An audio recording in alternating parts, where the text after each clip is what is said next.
Okay, let's dive right in. Today we're taking a deep dive into something incredibly timely, critical, really. We're looking at the forecast for Eastern Europe, Western Russia, and the North Caucasus, specifically June 19th to the 27th, 2025.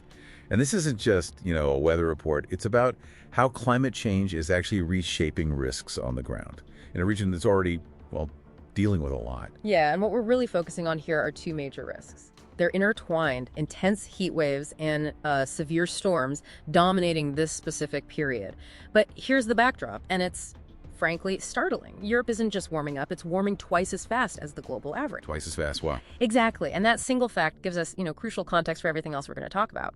So our mission today is really to distill these insights for you so you can really grasp how these different elements are interacting. Okay, with that context, that doubling of the warming rate, let's focus on the heat first.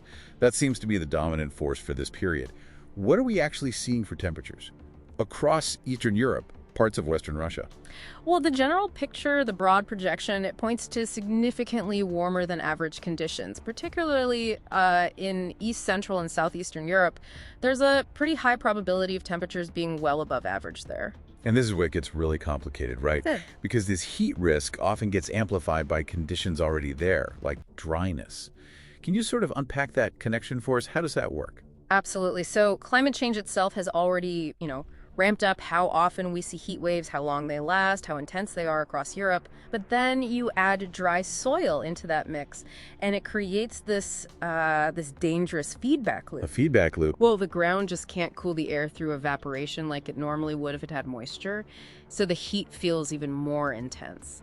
And it sticks around longer. It makes these heat events not just, likely, but potentially much more severe. Okay, so we've got the heat amplified by dryness, but just when you think you've got a handle on that extreme, there's the other side, the storms. How does severe storms fit into this forecast? It sounds like a pretty complex picture. It is. It really is, because while some forecasts suggest overall drier conditions for parts of Eastern Europe, that dryness is often punctuated by these localized severe convective storms. Right, those sudden, really intense ones. Exactly. We're talking about those bursts of weather that can sometimes feel like they come out of nowhere, bringing potential for, tornadoes, large hail, damaging winds. We've already seen a clear pattern of this kind of thing in the region earlier in June. It does sound almost like a paradox, doesn't it? General dryness, but then these incredibly intense sort of concentrated downpours. How does climate change influence these specific types of storms? Yeah, that's often called the feast or famine precipitation pattern, and it's crucial to understand. While pinning down the exact location and timing of these storms is tricky for models, the larger projections do indicate an increase in things like extreme hail and heavy precipitation events. Why is that? Basically, the warmer atmosphere can just hold more moisture. It's simple physics. So when the conditions are finally right for a storm, all that extra moisture gets released in these incredibly intense, sometimes really damaging downpours. That feast or famine idea really captures it. It sounds brutal.